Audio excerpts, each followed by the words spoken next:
Hello mga boss, for today's vlog, pupunta tayo ngayon sa Calatagan, Batangas. Gamit natin itong FKM na Slick 400. So first time natin gagamitin sa ride to after nating i-review ng walk around. Andito tayo ngayon sa Parañaque, kasama natin yung mga katrabaho ko. Kung mapapansin nyo, ang gamit yung helmet ay ang ating Geely helmet na ang pwedeng gumamit ito is membro ng Kuya. So Eagles. Dahil membro ako ng Eagles, pwede akong gumamit ito.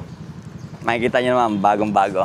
Alright, naka-set up na yan na meron na GP10. Tapos yung lagay natin ng camera. Kaya samahan nyo ako sa ride, tara! Itong gamit kong gloves, Sphinx gloves. Sama natin, ayun no, si Richard Malvarosa. Ano, magkasama uli kayong dalawa. Ginawa pala kitang sampayan ng jacket ko.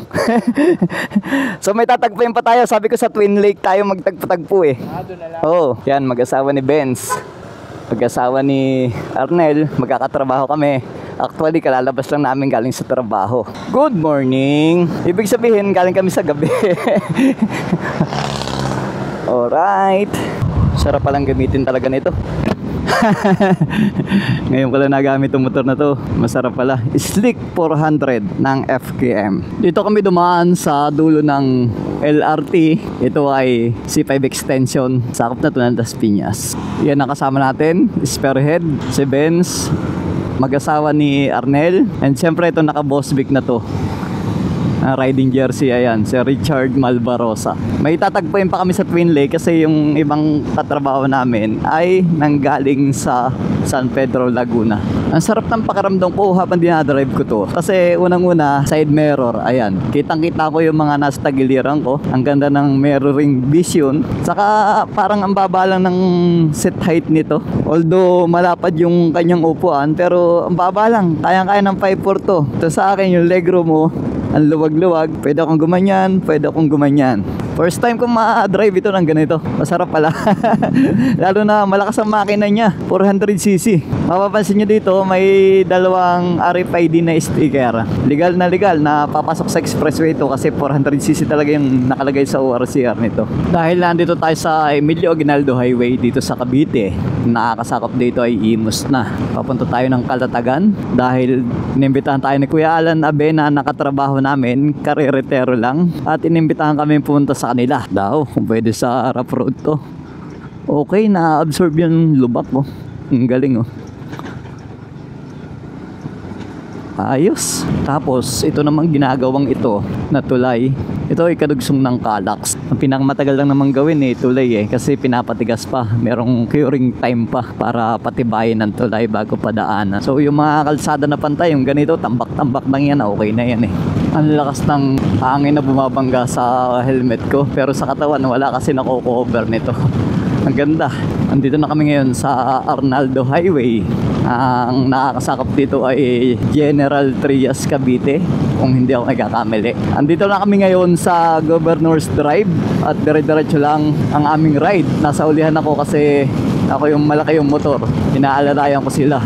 And then kakaliwa naman tayo papunta doon sa Amadeo. Dito na kami sa bandang Amadeo Tagaytay Road. Ayan yung mga kasamahan ko. Ayan nasa likuran. So gamit nating helmet itong ating Kuya na Geely helmet. Bagong gamit ko lang to, ngayon ko lang to nagamit. Kaya medyo saktong-sakto lang yung size na kinuha ko, medium. Kaya yung salita ko medyo ipit yung pisngi ko. At naka-music ako gamit itong ating GP10 na intercom. Ayan napakaganda, di ba? Ang sarap i-ride dito. Bagay na bagay sa motor nating kulay pula, lalo na yung ating Sphinx gloves. Pero ang gamit nating gulong dito sa harapan, dahil nga bago ko i-vlog to pinalitan ko lang ng gulong. Ang ginamit nating gulong naman ay this tire na yung ginagamit natin. Sakto-sakto naman yung sukat niya. Halos yung harapan niya panghulihan naman ng mga ibang gulong. Kaya saktong-sakto lang. Ang ganda naman to. Ano ba to? Electric vehicle? Oo nga. Ang sarap pag-ride, lalo na pagkasama mo yung mga katrabaho mo. Ayan Sila din yung kasama natin sa Albay Loop. Ito, hindi to kasama. Busy siya si Richard Malvarosa. Naka-Boss Vic pa yan. Ayun Naka-Geely helmet pa. Sarap gamitin itong FKM na to. Buti na lang pinahiram tayo ng FKM ng kanilang demo unit. Demo unit to kasi 11,311 na yung natatakbo. Ang lakas kahit pa Pakyat to Kayang-kaya. Ang lamig na ng klema rito. Metro Gate, Tagaytay tayo. Ayan Medyo madilim ang kaulapan dahil katatapos lang ng bagyo. Sana wag naman umulan. Crisanto de los Santos Avenue pala yung pinanggalingan natin. Nakita ko doon sa karatula. Tagaytay feel na talaga pagka naandito kasi bago ng Tagaytay. Ang lamig na simoy ng hangin. September pa lang ngayon pero parang pampasko na. Chat natin yung mga kasamahan natin. Andito kami ngayon sa tagpuan. Chat muna natin sila. Baka nauna tayo eh. Baka nauna tayo. Pinapichat ko. Madaming tropa na nandito. Humingi ng sticker. Nagpapapicture na din sila. Okay na, may sticker ka na. Naka-TRC oh. Nagtipid kasi kami sa TRC. Karaan. Saan? Sa Motoworld. Sa Quezon. May Quezon Hub. Yun, salamat. Oo. Thank you. Okay na, meron na. Hindi po. Ingat yan, brother. Ingat. Nagtanggal lang ako ng ano eh. Nanakit kasi yung ganito ko. Masyadong masikip yung helmet. Bago kasi yung helmet. Nakilala tuloy. Okay lang yan para nabigyan sila ng sticker. Ng sticker ayun oh. Shoutout sa inyo lahat. Ayun oh. Let's go. Ang ganda ng view rito. Kitang-kita yung bundok. Tapos pababa ng pababa. Ang ganda ng view. Kita na yung dagat. Dagat ba yan o langit? Ang sarap mag-ride oh. Lalo na to, ipa-flyby ako ng mga big bike na to. Ayun oh, sa likod oh. Tingnan ko nga kung overtake. Wow! Ang sarap ng feeling na ino-overtake ka ng big bike. Actually 400cc to, big bike din naman to.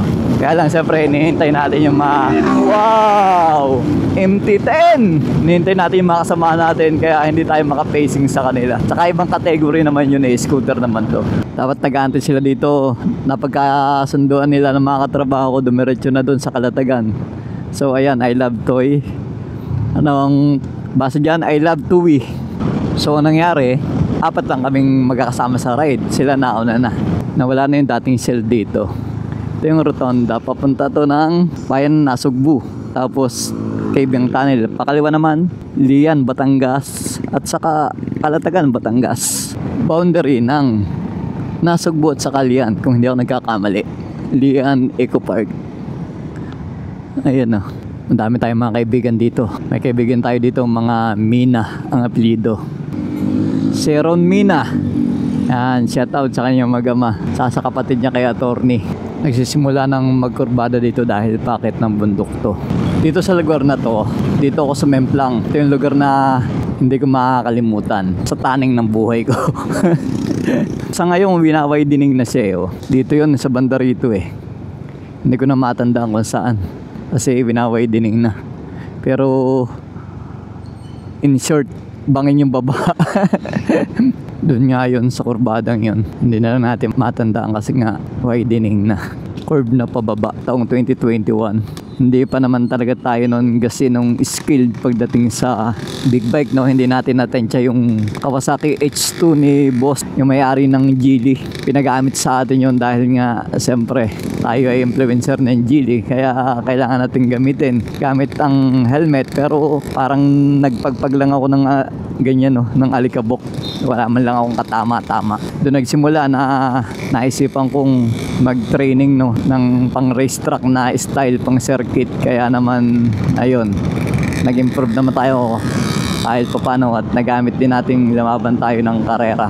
Sa ngayon marunong na tayo mag-approach ng kalsada na sa tingin ko naman ay hindi tayo ma-overshoot. So minto muna tayo dito sa arko ng Municipality of Calatagan. Ibig sabihin boundary na to, sakop na ng Calatagan to. Nagpa-picture lang ako. Sa mga nagtatanong mga boss kung ilan yung average kilometer per liter nito, nanood na lang ako na review, nasa 25 km per liter. Pero hindi ko nasubukan na testingin ngayon kasi hindi ko na-reset. Dito, kakaliwa tayo rito, Barangay Karitunan, Calatagan, Batangas.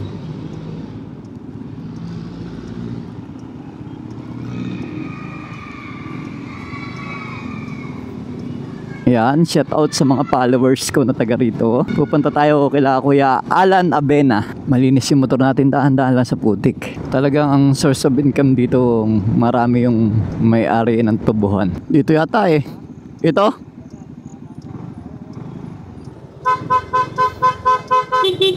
Nauna na kayo ah.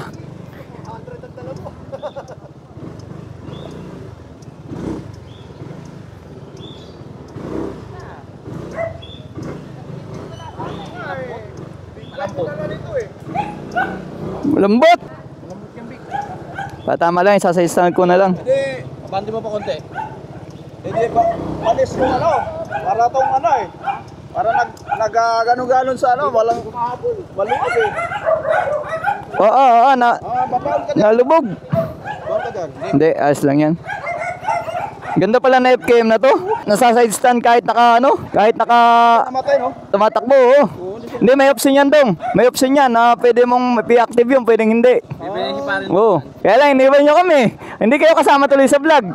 Ano kasi, nag-decide na kami na ano, hantay kami Magtuloy. Kasi yung oras nakita ko malaki yung gap nyo eh. 7:45 nasa Tagaytay pa lang kami. Kasi mahantay kami, ang mga kasamaan sabi na mainit na. O, doon na lang tayo maghantay sa Kuya Alan. Alam naman nila eh. Oo nga. Ayun ang mga boss, hindi ko lang na-vlog. Ayun yung kinainan namin. Ayun o. Mananghalian lang kami. Tapos itong mga katrabaho ko. 1, 2, 3, 4, 5, 6, 7, 8, 9. Share ng motor kami. Tapos kangkas nila yung mga asawa nila. Ito kasi si Kuya Alan. Yan. Kuya Alan, salamat. Oo. Maglulumi muna tayo. Nasa Batangas tayo eh. Lumi mo na. Yan yung sasakyan niya. Presidente ng unyo namin yan eh. Nagretero na. Kaya pinasyalan naman namin dito. Yan mga boss. Maraming salamat sa sumama sa aking ride para dito sa ating FKM na 400cc. Para sa akin, wala akong negative comment dito. Talagang all is good. Alright, ride safe.